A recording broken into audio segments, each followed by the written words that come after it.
बिस्मिल्लाहिर्रहमानिर्रहीम, अस्सलाम वालेकुम। आज 6 सितंबर है और दिन है बुध का। आज पाकिस्तान की अदालतों में बहुत अहम केसेस थे। अगर आप बात करें इस्लामाबाद हाई कोर्ट की, तो chief justice Islamabad high court justice Aamir Farooq साहब के पास टोटल 9 केसेस हैं इमरान खान साहब के।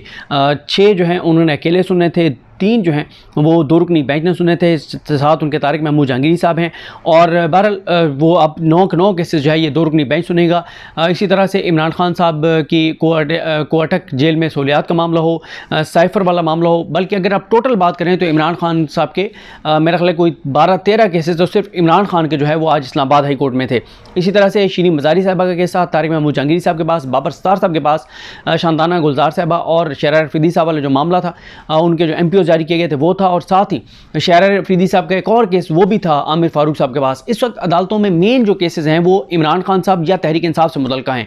और इसी तरह से अगर आप आ जाएँ यहाँ पे इस्लामाबाद में जो जुडिशल कम्प्लेक्स है वहाँ पर परवेज़ इलाही साहब को पेश किया जाना है। इस वक्त तक जब मैं वीडियो रिकॉर्ड कर रहा हूँ अभी तक नहीं पेश किया गया। और उसके बाद आप लाहौर हाई कोर्ट पर आ जाएँ तो लाहौर हाई कोर्ट में भी आज जो है वो इमरान रियाज खान साहब का केस और साथ ही परवेज़ इलाही साहब का केस था। पहले इमरान रियाज खान साहब के केस पे बात करते हैं। और ये मैंने आपको जितने केसेस बताए हैं ये तो वो केसेस हैं जो कम अज़ कम मेरी नज़र से गुजरे हैं, मुझे पता है। इसके अलावा नीचे ट्रायल कोर्ट्स में बेतहाशा तहरीक इंसाफ से रिलेटेड लोगों के केस होंगे।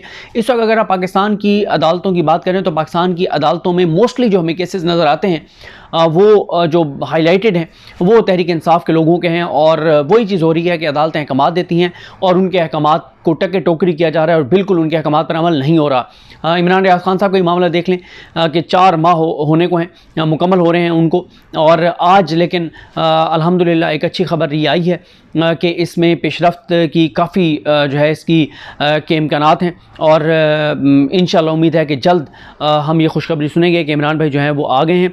अच्छा, इसमें मैं एक चीज़ मैं बहुत दिनों से चाह रहा था कि मैं बात करना चाह रहा था, लेकिन मैंने बात नहीं की, क्योंकि देखें जो लोग 2 तरह के लोग हैं। एक वो हैं जो मियां अली इशफाक साहब पर तनकीद कर रहे हैं, जो इमरान रियाज खान साहब की मोहब्बत में तनकीद कर रहे हैं। वो कहते हैं कि यार मियां अली इशफाक साहब हमें ये बताते हैं कि इमरान रियाज आ रहा है लेकिन वो आता नहीं है, फिर कहते हैं कि आने वाला है, अच्छी खबर आने वाली है, नहीं आती। अक्सरियत उनकी है जो मोहब्बत करने वाले हैं इमरान भाई से, और वो मायूस होते हैं जब अली इशफाक साहब कहते हैं मियां अली इशफाक साहब के इमरान रियाज आने वाले हैं और नहीं आते, तो लोगों को मायूसी होती है। और दूसरा चंद वो भी हैं जो शरपसंद हैं, जो जिनके मसाइल कुछ और हैं, जिनका मकसद कुछ और है, जो प्रोपेगेंडा करते हैं, उनका एजेंडा कुछ और है। देखिए मैं आपको एक चीज़ वाज़ेह तौर पर बता दूं कि सबसे ज़्यादा इस सारे में सफ़र किया डेफिनेटली इमरान रियाज खान साहब की फ़ैमिली ने, और वो कर रहे हैं। उनके वालिद, उनकी अहलिया, उनके बच्चे, सबसे ज़्यादा उन्होंने सफ़र किया है। फैमिली सबसे ज़्यादा सफ़र करती है। कोई अगर फैमिली से बाहर कहता है कि मुझे बड़ा दुख है, तकलीफ़ है, तो ये ऐसी लफाजी होती है। सबसे ज़्यादा सफ़र फैमिली ने किया है, फैमिली कर रही है, और सबसे ज़्यादा दुख, तकलीफ़, अजियत उनके लिए थी और है। और दूसरे नंबर पे अगर उनकी फैमिली के बाद किसी ने सबसे सिंसेरिटी के साथ कोई चला है तो वो मियां अली इशफाक साहब हैं। देखिए ये मैं आपको बता देता हूँ थोड़ा सा ये मामला। इस सारे 4 माह में इतनी चीज़ें हैं कि जिनमें से आप जो देखने वाले हैं आपके पास 3 से 5% भी उसकी इन्फॉर्मेशन नहीं होगी, जो बैक एंड पे जो चीज़ें चलती रही हैं। ज़ाहिर है बैक एंड पे चलने वाली चीज़ें जो हैं वो ऐसी नहीं थी कि वो पब्लिक डोमेन में लाई जाती, आवाम को बताया जाता है। एक वक्त आएगा जब बहुत सी चीज़ें आपको पता चलेंगी तो आप हैरान होंगे कि क्या कुछ बैक एंड पे चल रहा था, किस तरह की डेवलपमेंट्स हो रही थी। और जो खामोश थे बहुत से लोग, वो इमरान भाई की मोहब्बत में और उनकी सेफ्टी के लिए खामोश थे कि ये ना हो कि उनके लिए ज़्यादा बात की जाए तो मसाइल ज़्यादा हो जाएं। और कहीं ना कहीं ये भी था कि ये भी कुछ कहा जा रहा था कि जब आप इसको डाउन प्ले करेंगे, आप मामलात को नीचे लाएंगे, मेन स्ट्रीम से हटाएंगे, ट्वीट्स बंद करेंगे, तो इमरान रियाज खान साहब जो है वो मंजर आम पर आ जाएंगे। ये भी चीज़ें थी। लेकिन जो कुछ इमरान रियाज खान साहब की फैमिली जानती है, उसके बाद और उनके साथ मियां अली इशफाक साहब जानते हैं। बहुत मैंने आपको बताया ना कि इतनी बड़ी बड़ी चीज़ें हैं कि वो किसी को उसका इदराक नहीं है, एहसास नहीं, इन्फॉर्मेशन नहीं है। और वो इन्फॉर्मेशन जो है वो शायद ज़रूरत थी भी नहीं पब्लिक डोमेन में लाने की, क्योंकि इमरान भाई की सेफ्टी ज़्यादा अजीज़ थी कि ऐसी चीज़ ना की जाए कि खुदा न खास्ता मामलात उस नहज पे चले जाएँ कि फिर चीज़ें बिल्कुल ही किसी और तरफ चली जाएँ। तो आज जो हुआ, जो मियां अली इशफाक साहब की शायद आपने गुफ्तगू भी सुनी हो कि आज जो chief justice Lahore high court हैं उनकी अदालत में, अमीर भट्टी साहब की अदालत में केस था। उससे पहले इमरान रियाज खान साहब के वालिद साहब को कॉल आई है, और उसके बाद फिर अब टाइम आ गया। IG ने 13 सितंबर तक उनको टाइम दिया गया, लेकिन हमारी इंशाल्लाह उम्मीद काफ़ी लिया है कि अब इमरान भाई जो है वो 13-14 से पहले जो है वो इंशाल्लाह आ जाएंगे। और मैं आपको एक और चीज़ बताऊँ कि देखें बाज़ दफ़ा ना चीज़ों को देखने का एंगल मुख्तलिफ होता है। अच्छा ये पहले मैं आपको एक चीज़ कैटेगोरिकल बता दूँ, जब मियां अली इशफाक साहब ने कहा कि अच्छी खबर आने वाली है, उनकी वो कोई हवा में बात नहीं थी, वो किसी बुनियाद पे वो ये बात कर रहे थे। और दूसरी जहाँ तक बात है, मैं एक चीज़ और आपको बता दूं कि अभी कोई आई थिंक एक हफ़्ता पहले जो एक ख़बर सामने आई थी कि इमरान रियाज खान साहब पर एक FIR काट दी गई FIA की। शायद बहुत से लोगों के लिए वो परेशानी की बात, यार वो है ही नहीं, उसका ट्विटर अकाउंट बंद है और उसके ऊपर एक FIR काट दी गई। लेकिन यकीन करें हमारे लिए खुशखबरी थी, हमारे लिए वो बहुत अच्छी खबर थी। और वो ख़बर इसलिए हमारे लिए बहुत अच्छी थी कि देखें अब किसी न किसी तरह से तो उन्होंने सामने आना है। और एक तरीका ये भी हो सकता है कि अचानक ख़बर आए या आती कि इमरान रियाज जो हैं वो फ़लाँ जगह छुपे हुए थे और वो FIA को मतलूब थे केस में, और FIA ने वहाँ पे छापा मार के और उनको वहाँ से गिरफ़्तार कर लिया है। तो हमारे लिए वो खुशखबरी थी उनके ऊपर FIR होना। लोगों के लिए बहुत से लोग उस पर तनकीद कर रहे थे, बुरा भला कह रहे थे, हम शुक्र अदा कर रहे थे, शुक्र है उनके ऊपर FIR काटी है, क्योंकि उनको लीगल फ्रेमवर्क में आना चाहिए। उनको लीगल फ्रेमवर्क में उनके ऊपर जो भी इल्ज़ाम है आप अदालतों में पेश करें। आपने पहले भी इतना अरसा उनको रखा, दूसरी बार गिरफ़्तार किया, लेकिन ये नहीं होना चाहिए था जो कुछ हुआ है। तो बहरहाल अब काफ़ी तवक्कुआत भी हैं, इम्कानात भी हैं और दुआएं भी हैं। अल्लाह ताला करम करे। बहुत बहुत बहुत होप है कि चीज़ें इंशाल्लाह फ़ाइनल उसकी तरफ जा रही हैं, कंक्लूजन की तरफ जा रही हैं। और देखें जो इमरान भाई के वालिद साहब ने जो गुफ्तगू की वो बहुत ज़िम्मेदार गुफ्तगू थी, और अभी तकाज़ा यही है कि इसी तरह की गुफ्तगू की जाए जो उन्होंने की। उन्होंने कहा कि सब हम बस ठीक है, मतलब हम पाकिस्तानी हैं और आपस में चीज़ों को बेहतर तरीके से आगे लेके चलना है, कन्फ्रंटेशन की तरफ नहीं जाना।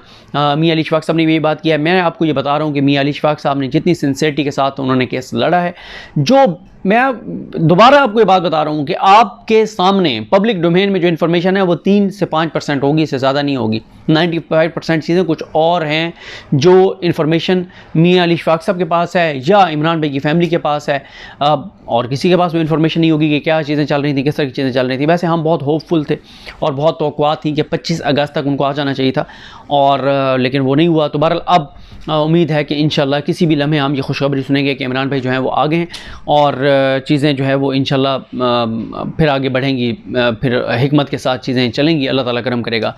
दूसरा जहाँ तक मामला है वो परवेज़ इलाही साहब का। परवेज़ इलाही साहब के मामले में लाहौर एक कोर्ट ने ये कहा है कि क्योंकि अब उनको एक FIR में गिरफ़्तार कर लिया गया है इस्लामाबाद में, तो अब ये इस्लामाबाद की डोमेन है। मिर्ज़ा वकास रऊफ़ साहब ने जो बड़ी बड़ी रिमार्क्स हम सुन रहे थे, बड़े बड़े अहकामात, बड़ी बड़ी चीज़ें, तो अब उन्होंने कहा इस्लामाबाद की डोमेन का मामला है, इस्लामाबाद में ये मामला चलेगा, इस्लामाबाद कोर्ट इसको देखेगी और हम सिर्फ कंटेम्प्ट की प्रोसीडिंग करेंगे चीफ़ कमिश्नर के ख़िलाफ़, के चीफ़ कमिश्नर क्योंकि आए नहीं हैं तो उनके ख़िलाफ़ जो है वो प्रोसीडिंग होगी। तो ये कहा गया है। और मैं अभी ज़रा देख लूँ कि अगर अभी लेटेस्ट कोई इंफॉर्मेशन, क्योंकि इस्लामाबाद हाई कोर्ट में इमरान खान साहब के हवाले से केसेस चल रहे थे, उसमें वैसे तो मेन जो है वो इम्पॉर्टेंट जो है वो इमरान खान साहब का, जब आप ये वीडियो देख रहे होंगे उस वक्त समाअत होनी है, वो 12:30 बजे समाअत होनी है। और वो समाअत इस चीज़ पे होनी है कि समाअत इस चीज़ पर होनी है कि इमरान खान साहब जब बिहाइंड द बार हैं, इमरान खान जो है वो सरकार की तहवील में है और जेल के अंदर है, तो उनकी जो दरख्वास्तें थी ज़मानत की, उनको क्योंकि वो कहा गया कि वो पेश नहीं हुए तो उनको खारिज कर दिया गया। तो ये टोटल इमरान खान साहब के 9 केसेस ऐसे हैं। बाकी तो केसेस कुछ और हैं ना, जैसे एक आज चैलेंज किया गया था, उस पर नोटिस हो गए हैं, जो इमरान खान साहब के वकला ने चैलेंज किया था कि जो जज अबू अल हसनात सिकंदर मोहम्मद जुल्कुरनैन साहब जो हैं, जिनकी अहलिया बीमार हो गई हैं और वो तवील छुट्टी पर हैं, और जब से वो आए हैं इस ओहदे के ऊपर, जब से वो ATC के जज के तौर पर आए हैं, पहली मरतबा वो इतनी तवील छुट्टी पर गए हैं। और ज़ाहिर है अहलिया बीमार हैं, अल्लाह ताला उनकी अहलिया को सेहत दे, जो बताया गया है कि उनकी अहलिया बीमार हैं, तो इसलिए वो लंबी छुट्टी पर हैं। और गो कि वो मुसलसल ये बात कह रहे थे कि मुझे दिलावर मत समझो, मैं दिलेर हूँ और मैं हुमायूं दिलावर 2 नहीं हूँ, इस तरह के रिमार्क्स देते रहे। और अब वो छुट्टी पर हैं और तहरीक इंसाफ की जानिब से अब जो आपने शायद देखा हो, वो उनका मौक़िफ़ नईम अहमद पंजोता साहब का, कि वो कहते हैं कि हमने जो है वो इसलिए इस्लामाबाद हाई कोर्ट से रजू नहीं किया। डायरेक्ट इमरान खान साहब की साइफ़र केस में बेल के लिए वो डायरेक्ट इस्लामाबाद हाई कोर्ट में आ सकते हैं, लेकिन वो नहीं आ रहे। उनको यह है कि यहाँ पे भी आमिर फ़ारूक साहब उसको नोटिस करेंगे 3 हफ़्ते के लिए, फिर वो ले जाएंगे, लंबी तारीख डाल देंगे। तो कोशिश उनकी ये है कि नीचे से ही चलें, 1 हफ़्ता और यही है ना, तो हफ़्ते वाले दिन तक शायद आ जाएँ जज साहब। हफ़्ते वाले दिन समाअत हो जाए, जुमे वाले दिन हो जाए, सोमवार वाले दिन हो जाए। कोशिश उनकी है कि अब नीचे ही समाअत हो जाए, बजाय इसके कि वो ऊपर जाएँ आमिर फ़ारूक साहब के पास। और उनका ये कहना है कि आमिर फ़ारूक साहब 2 से 3 हफ़्ते का फिर नोटिस कर देंगे, फिर लंबा चलाएँगे और फिर एक नए हम उसमें फंस जाएंगे। क्योंकि देखें, तहरीक इंसाफ और आमिर फ़ारूक साहब की एक लड़ाई तो है, और मैं आपको हर तीसरी वीडियो में ये बात बताता हूँ कि तहरीक इंसाफ ज़ाहिर है प्रोटेस्ट कर सकती है, बयान जारी कर सकती है, सोशल मीडिया पे बात कर सकती है, इससे ज़्यादा वो क्या कर सकते हैं। लेकिन आमिर फ़ारूक साहब के पास इख्तियार है, वो इख्तियार की मार देते हैं और वो सोशल मीडिया के ऊपर बात करते हैं। मीडिया पे वैसे बात नहीं हो सकती। तो ये सूरत हाल है। तो इंशाल्लाह दुआ करें कि अल्लाह ताला करम करे और इमरान भाई के हवाले से जल्द अज जल्द जो है वो हम बहुत बड़ी खुशखबरी सुने। अल्लाह ताला करम करे, अल्लाह ताला करे कि वो बिल्कुल खैरियत के साथ जो है वो सामने आएँ, और बाकी ज़ाहिर वो आएंगे तो उनसे मुलाकात होगी, बातचीत होगी, तो चीज़ें पता चलेंगी। तो देखते हैं चीज़ें कैसे आगे बढ़ती हैं। मुझे अपने दुआ में याद रखें। अल्लाह हम सब का हामी नासरो। अल्लाह हाफ़िज़।